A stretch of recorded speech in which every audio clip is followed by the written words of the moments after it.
Travis, is there anything there that you want to add or buttress about the value of bifacial paired? Yeah, no, Greg really hit the nail on the head, and I kind of look at it similarly as utility projects became ubiquitous with single axis trackers. I think we're seeing the same thing with bifacial modules and single axis trackers, and we're really now in the stage where there are assumptions out there on the extra production gain, both from the module side as well as adding the single axis tracker to it.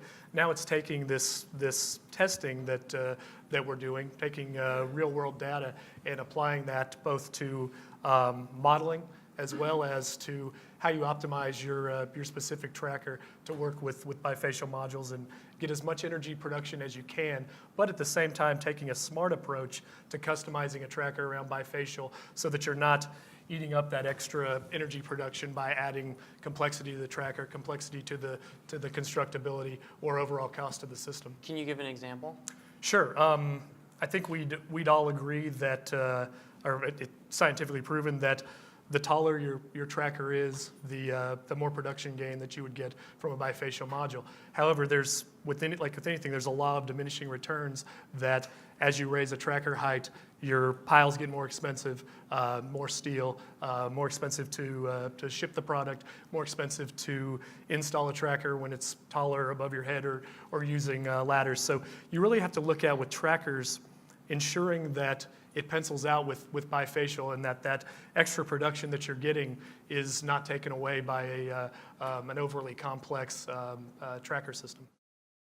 So Travis, why hasn't this been ubiquitous? Like, if the value proposition is so clear, why isn't this ubiquitous at this point? So sure, there are, all four of you have mentioned, large deployment figures. Several utilities have been eager to do this. This is not that new, but why isn't it ubiquitous? Yeah, I would say one of the biggest challenges is around modeling and having the extra production being bankable and financeable. How do you monetize that extra production?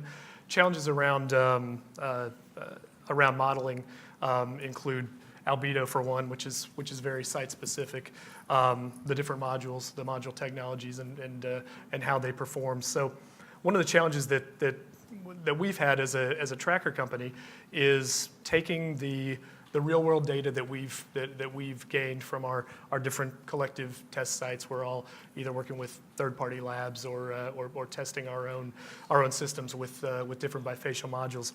Taking that real world test data and turning it into data that can be used by modeling companies, PVSys, et cetera, and that can then be signed off on by a third-party engineer and financed and bankable and monetized by a financial institution. Right now, that's it's site-by-site specific, and we're trying to make it a lot easier for the industry to do that. And that's on the production side. Then on the LCOE side, there's modeling around that as well. So ensuring that the LCOE is maintained, if not improved, with these modules, as well as them working with trackers. Is there an accurate way to model this? Is there a third-party modeling service, or how does someone go about doing this? The way with our experiences on a side-by-side basis, we work with two of the larger modeling companies with our customers to model on a side-by-side basis. I'll kind of take a step back and when bifacial started to come onto the market, we at Array Technologies looked at, okay, do we need to build a new mousetrap to optimize this? And we kind of keep in all of our design thoughts is we have a centralized tracker topography, and everything we do is based off of simplicity, fewest parts in the field, and long-term reliability.